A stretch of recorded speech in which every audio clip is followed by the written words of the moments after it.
제가 얼마 전에 한국 영화를 하나 봤습니다. 영화 제목이 암수살인이었는데요. 여러분, 암수살인 또는 암수범죄라는 말 들어보셨나요?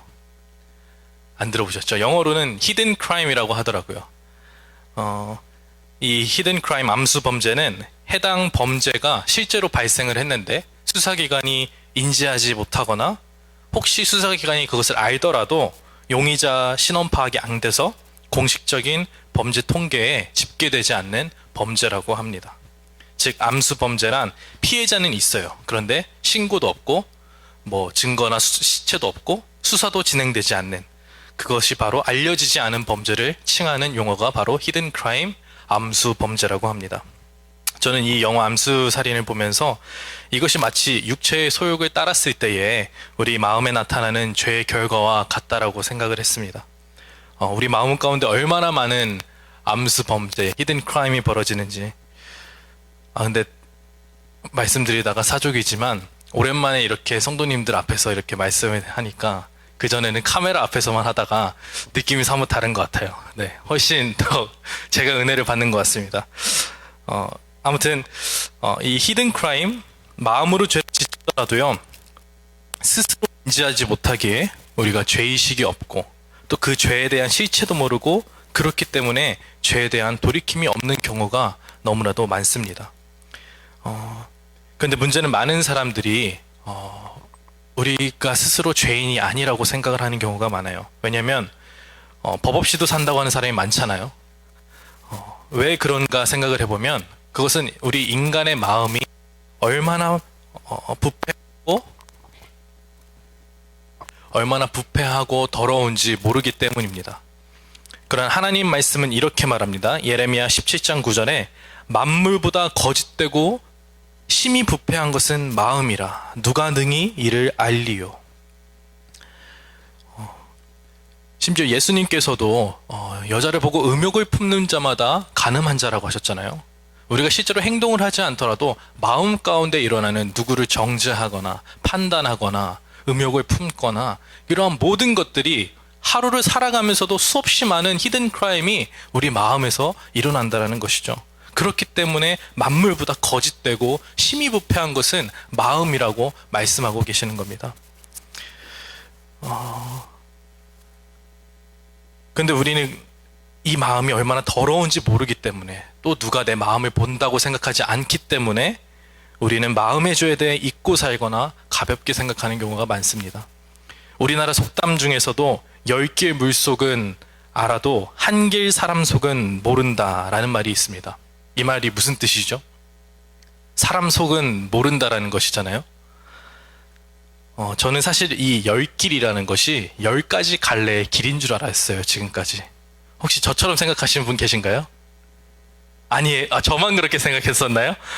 저만 그렇게 역시 어르신들은 다르네요. 저는 10가지 길인 줄 알았는데 그게 아니라 이게 한 길이라는 것이 길이를 재는 우리나라 말이라고 하더라고요. 센티미터나 인치처럼. 그래서 10길이라고 하면 한 길이당 대략 3m인데 10길이면 대략 30m라고 합니다. 그래서 30m 깊이 정도에 되는 물속 깊이도 알아도 한 길 정도 되는 사람 마음은 우리가 결코 모른다라는 것은 그만큼 사람 속은 알기 어렵고 볼 수 없다라는 겁니다. 파악하기 어렵다는 거. 그러다 보니까 우리 사람들은요 자연스럽게 외적인 거를 보게 돼요. 외형을 가꾸게 되고 외형을 꾸미게 되죠. 그리고 외적으로 사람을 판단하게 되고 그에 대한 반작용으로 우리는 마음을 돌보는 것에, 마음을 가꾸는 것에 점점 소홀해지게 되는 겁니다. 사람들이 우리의 외적인 모습을 보니까 우리는 당연히 외적인 것은 가꾸지만 우리의 마음을 가꾸고 돌보는 것에는 누가 본다고 생각하지 않잖아요. 하지만 분명한 것은 하나님께서 무엇을 보신다고 하셨죠? 사무엘상 16장 7절에 나의 보는 것은 사람과 같지 아니하니 사람은 외모를 보거니와 나 여호와는 중심을 보느니라. 사람은 겉을 보지만 하나님께서는 그 마음을 보십니다. 저는 이 구절이 저희 마음에 참 위로가 돼요. 하나님마저도 사람의 외모를 보셨더라면 나는 어떻게 했을까라는 이런 생각을 많이 하거든요. 그래서 너무나도 감사하다. 기도할 때마다 감사한데 이처럼 하나님께서는 우리 마음의 중심을 살피신다고 합니다. 그렇다면 마음의 중심을 보시는 하나님께 예배드리러 갈 때에 우리 마음 상태가 어떠한지 살펴보고 드려야겠죠. 마음 상태는 엉망인데 겉만 멀쩡하다고 하나님 앞에 나아갈 수 없지 않겠습니까? 그것은 마치 위의 옷은 제가 저처럼 이렇게 정장을 입고 바지는 파자마를 입은 것과 마찬가지입니다. 그런 마음이 엉망인 상태로 하나님 앞에 나아가면 하나님 보시기에 그 영적인 상태가 어떻게 보일까요? 영적으로 완전 침 흘린 상태 그대로 침자국이 있고 머리는 까치집이시고 눈곱 낀 채 그대로 나와서 하나님께 예배드린다고 하는 것과 마찬가지인 것입니다. 아까도 말씀드렸지만 그러한 이유는 우리가 스스로 우리 마음을 볼 수 있는 영적인 눈이 없기 때문입니다. 또 아무도 내 마음을 보지 않는다라고 생각하기 때문입니다. 또한 우리는 주님 예수님께서 우리 마음의 주인이라고 많이 고백하잖아요. 그런데 재밌는 것은 주님이 거하의 처소라고 하는데 이 마음을 치우지 않는다라는 거예요. 한 가지 예화를 드리고 싶은데, 제가 한국에 이제 부모님과 같이 산 적이 있었는데, 여기 미국에 오기 전에 그때 이제 지인들이나 손님들을 집으로 초대하는 경우가 있잖아요. 제가 뭐 교회 속회 모임 같은 거라든지 아니면 그럴 때 이제 저희 집으로 초대를 해서 그런 모임을 가졌는데, 그럴 때마다 제가 어머니께 혼났어요. 왜 혼났는지 아십니까? 청소 안 했는데 미리 말 안 했다고. 그래서 혼났어요. 이해가 되시나요? 제가 혼난 게 맞는 건가요? 저는 그때까지만 해도 이해를 못했어요. 그냥 자연스럽게 좋은 거지. 뭘 그렇게 깔끔을 떨어야 되냐. 인간미도 있고, 그리고 그렇게 더러운 것도 아닌데 내가 봤을 때 그거 신경 써야 되냐고. 그런데 제가 미국에 와서 혼자 살면서 그때 잔소리 하시던 어머니의 마음을 이제 깨닫기 시작하게 됐습니다. 최근에 지인이 제 집에 방문을 했는데, 그때가 굉장히 기말고사 기간이 바쁜 시기였거든요. 신경이 엄청 쓰이는 거예요. 온다고 하니까. 그래서 온다고 하기 이제 하루 전날 청소를 하고 있더라고요, 제가. 네. 화장실도 청소하고, 안 하던 화장실도 청소하고, 뭐 부엌도 청소하고, 이러면서 어머니가 이 마음이었겠구나. 이래서 손님이 오는데도 이렇게 청소를 하게 될 수밖에 없는 거구나. 저는 그러면서 내 마음 상태도 이와 같다. 내가 사는 집도 손님이 온다고 하면 치우는데, 심지어 하물며 주님이 주인이시라고 하는 내 처소, 주님이 주인이라고 하는 내 집을 어떻게 안 치울 수가 있을까라고 생각이 들더라고요. 이것을 깨닫고 나서 저는 제가 얼마나 오랜 시간 우리 마음 가운데 예수님을 투명인간 취급하며 살아왔는지를 좀 통탄했습니다. 왜 이러한 영적인 일들이 생기는 걸까요? 그 이유를 생각해 봤는데, 첫째는 내 마음이 얼마나 더럽고 부패한지 볼 수 있는 영적인 눈이 없기 때문에, 그리고 누가 본다고도 생각 안 하기 때문에 지우지 않는 것이죠. 만일 내 마음에서 나는 그런 악취 때문에, 죄의 결과들의 악취 때문에 견딜 수 없다면 우리가 가만 내비둘까요? 여름에 설거지를 조금만 안 하더라도 벌레가 꼬이고 냄새가 나잖아요. 그리고 우리 치울 수밖에 없잖아요. 또 만일 쓰레기 천지인 내 마음 상태를 누가 본다고 한다면 우리 집에 있는 쓰레기 천지를 그대로 두고 손님을 모실 수 없잖아요. 우리가 그렇게 살 수 있겠습니까? 적어도 씻고 치우고 단정하게 하겠죠. 아까 저희 가족 얘기를 했었는데, 제가 이제 부모님과 같이 살 적에 저희 집에서의 맡은 역할 중 하나가 음식물 쓰레기를 치우는 거였어요. 미국에서는 와서 보니까 이 음식물 통이 따로 없더라고요, 버리는. 근데 한국은 음식물 분리수거통이 따로 있습니다. 그래가지고 거기에다가 다 집마다 다 버려가지고 그걸 다 수거해가는 시스템이에요. 그래서 저도 이제 그걸 일주일에 한 번씩 버리러 가는데, 문제는 이 음식물통이 이제 이렇게 커다란데 이 손잡이가 부서진 거예요, 들고 가는. 그러다 보니까 음식물을 꾹꾹 담아서 넣고 뚜껑 닫힐랑 말랑 할 정도까지 채워 넣잖아요. 그러면 이게 들고 가는 게 상당히 내키지가 않는 거예요. 가끔씩 국물도 흐르고 건더기도 막 묻어 있고. 그래서 제가 부모님께, 어머니께 제발 좀 하나 사자고, 제발 좀 들고 가는 건 난데 왜 안 사냐고 제가 그렇게 말씀을 드렸던 기억이 납니다. 우리가 이렇게 우리 눈에 보이고 냄새가 나는 이런 더러운 것을 안다면 정말 이게 치워야 된다는 걸 아는데 그렇지 못한 이유는 우리의 영적인 눈과 코가 막혀 있기 때문이라고 생각이 됩니다. 반대로 우리가 만일 마음을 보는 눈이 뜨인다면 그리고 코가 열린다면 이야기는 달라질 것입니다. 오늘 본문 말씀을 다시 보면 무릇 지킬 만한 것 중에 더욱 내 마음을 지키라.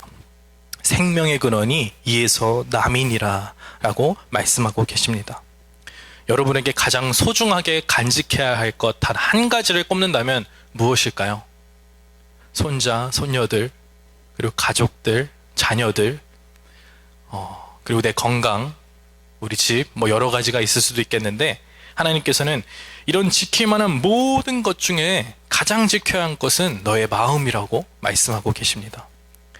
영어로 above all else 라고 하는데 왜냐하면 이 마음에서 생명의 근원이 나기 때문이라고 해요.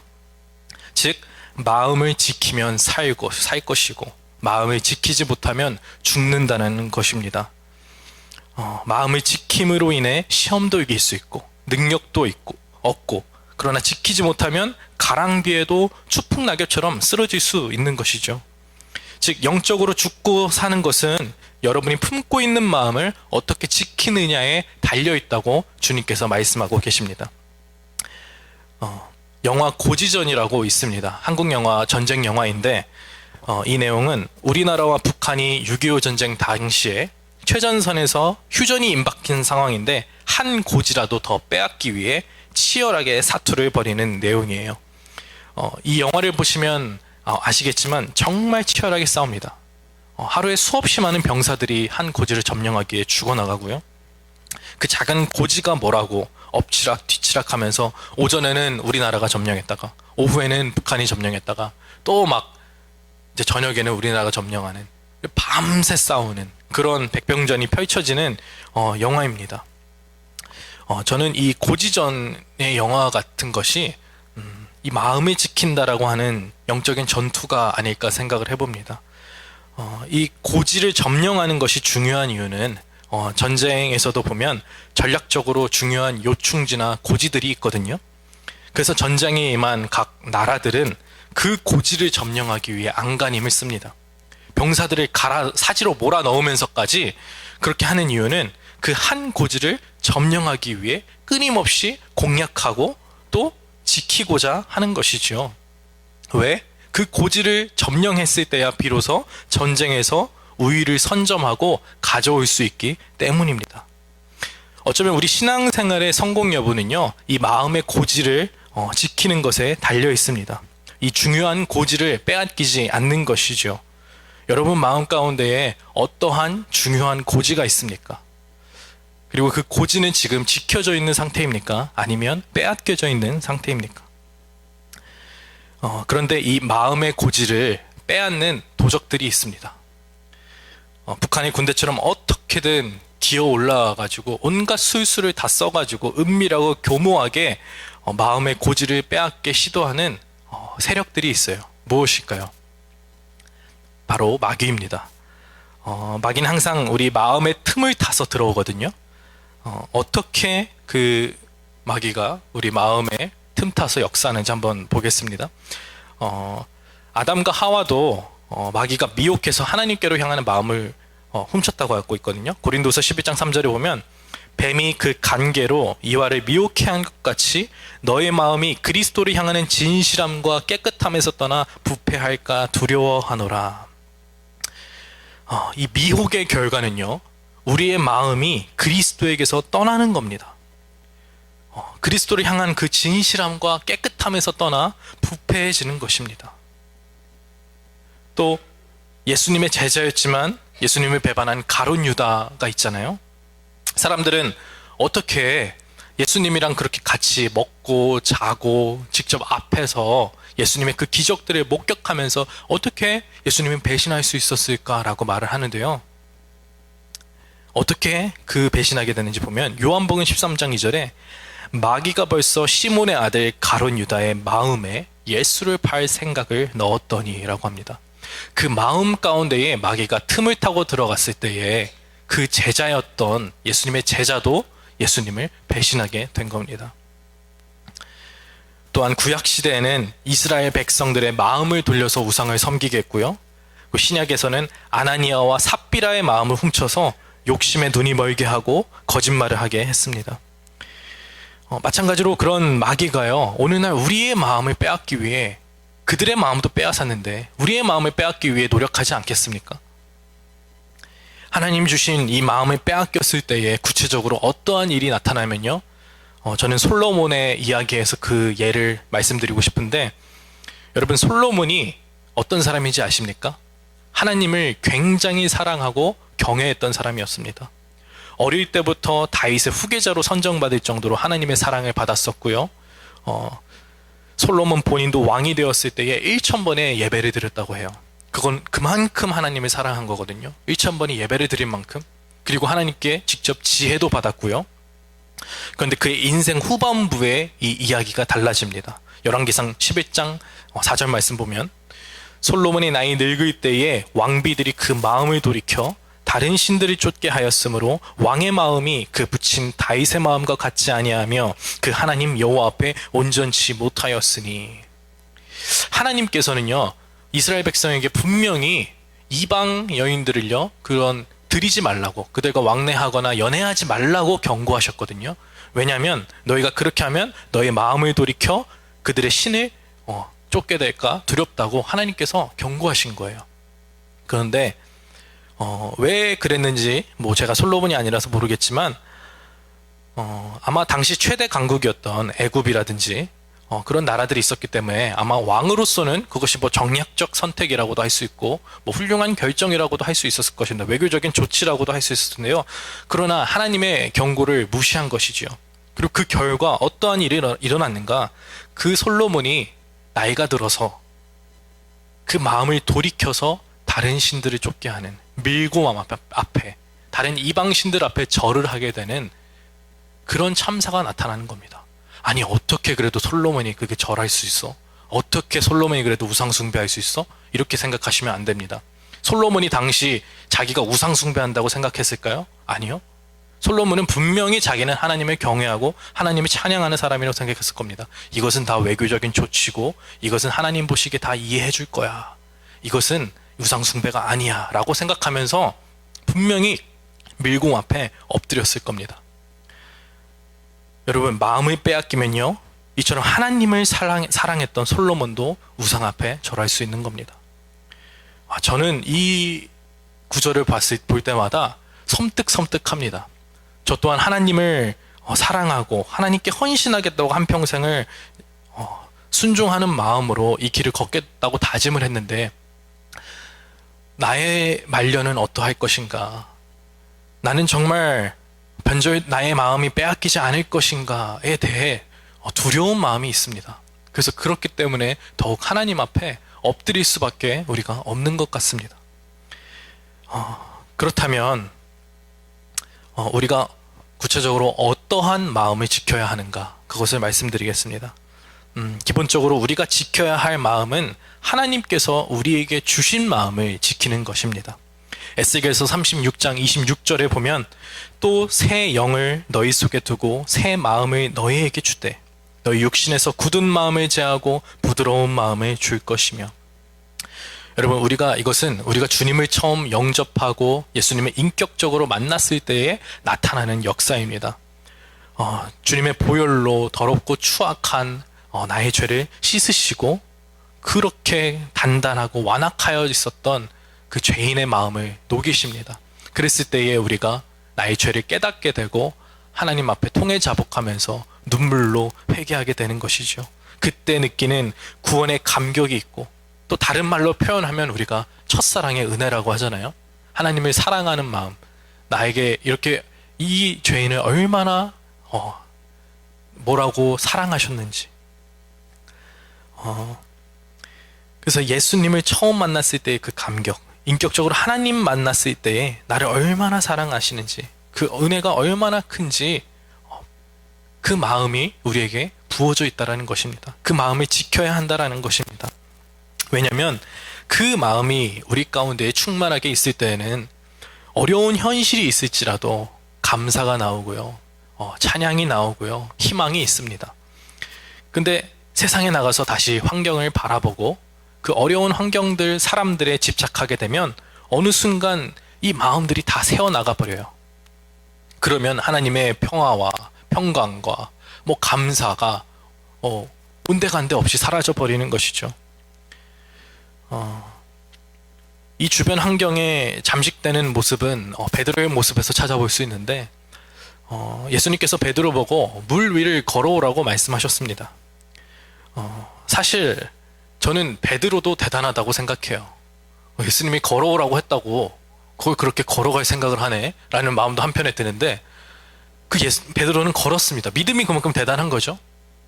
근데 베드로가 어떻게 빠지게 됐습니까? 거칠게 몰아치는 파도를 보고, 그 풍랑을 보고 겁에 질려가지고 어떡하지? 예수님을 바라보지 않고 그 주변 파도를 바라보며 염려하기 시작했을 때에 빠지게 되었습니다. 이처럼 우리도요, 주변 환경과 현실에만 집착할 때에 우리 마음 가운데 있는 그 믿음이 사라지고 두려움과 깊은 낭망으로 빠질 수 있다는 겁니다. 그것이 과연 하나님이 함께 하지 않아서일까요? 아니요, 하나님은 함께하고 계십니다. 그런데 우리가 마음을 빼앗겼기 때문입니다. 그렇기 때문에 우리는 하나님께서 주신 이 첫사랑의 은혜의 마음을 지켜야 합니다. 하나님만을 바라봄으로써 그로부터 오는 구원의 감격과 은혜로 말미암아 삶의 어떠한 역경에서도 승리하게 되는 줄 믿습니다. 또 우리가 지켜야 할 마음은, 하나님께서 부어주신 마음은 바로 헌신하는 마음입니다. 우리가 성령 충만하고 이런 첫사랑의 은혜가 충만하게 있을 때에 어떠한 현상이 나타나냐면 내 마음 가운데 충성해야겠다라는 생각이 들어요. 성가대도 하고 중창단도 하고 찬양단으로도 섬기고 교회 안내도 하고 또 교회 설거지도 돕고 헌금위원으로도 돕고 이런 충성해야겠다는 마음이 막 샘솟거든요. 또 무슨 마음이 드나요?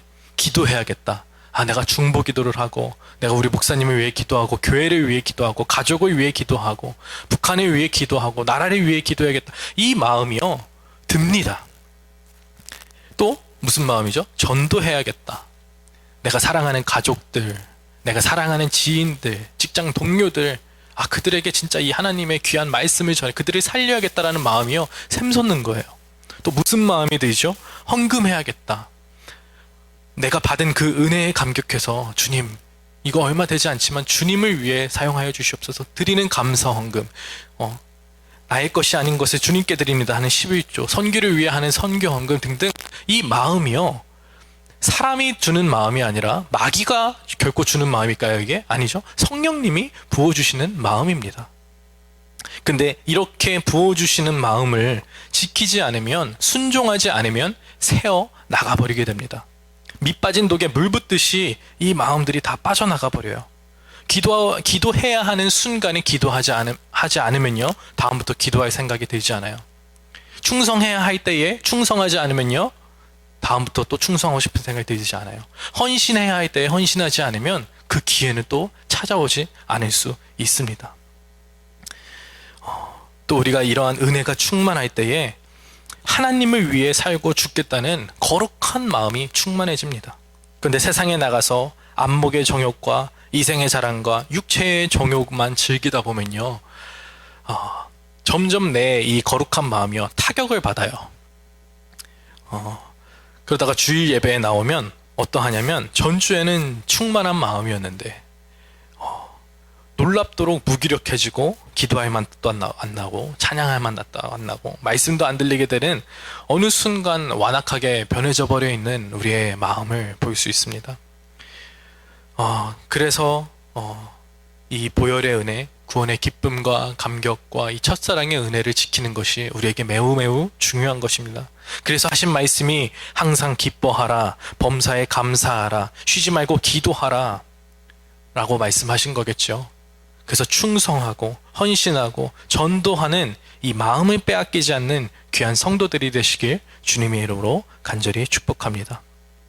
마지막으로 그렇다면 이것을 어떻게 지켜야 하는가, 이 마음을 우리가 어떻게 지켜야 하는가에 대해 말씀드리고 싶은데, 사실 우리 마음을 우리도 잘 모를 때가 많잖아요.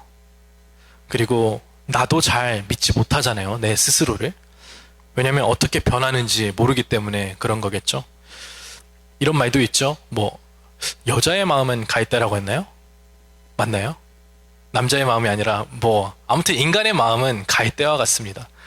이것은 즉 수시로 우리의 마음이 바뀐다라는 것인데, 그렇기 때문에 우리는 우리 스스로를 믿지 못하고 우리 마음을요, 우리의 힘으로 지키지 못해요. 근데 우리의 마음을 지킬 수 있는 분이 계십니다. 그분은 바로 성령님이십니다. 성령님께서 우리 삶을 주관하시고 우리의 말과 생각과 행동에 간섭하시고 개입하실 때에 우리는 마음을 지킬 수 있는 것입니다. 우리 스스로도 믿지 못하고 우리 스스로도 내 마음을 어떻게 할 수 없는데, 그것을 감당하고 지켜주시는 분이 바로 성령님이시라는 거예요. 저번 주 담임 목사님께서 설교하셨듯이 예수 그리스도를 주로 고백하는 자마다 그 안에 성령님이 계시기 때문에 일어나는 역사라고 하셨습니다. 여러분, 우리 안에 계시는 성령님께 온전히 주권을 내어드리십시오. 그분께 말과 행동과 생각과 성령님께 다 내어드리고 나를 주관해달라고 기도하십시오. 그리고 그 앞에 엎드릴 때에 성령님께서 우리의 마음을 지켜주실 줄 우리가 믿습니다. 그것이 바로 성령 충만일 줄 믿습니다. 말씀 정리하겠습니다.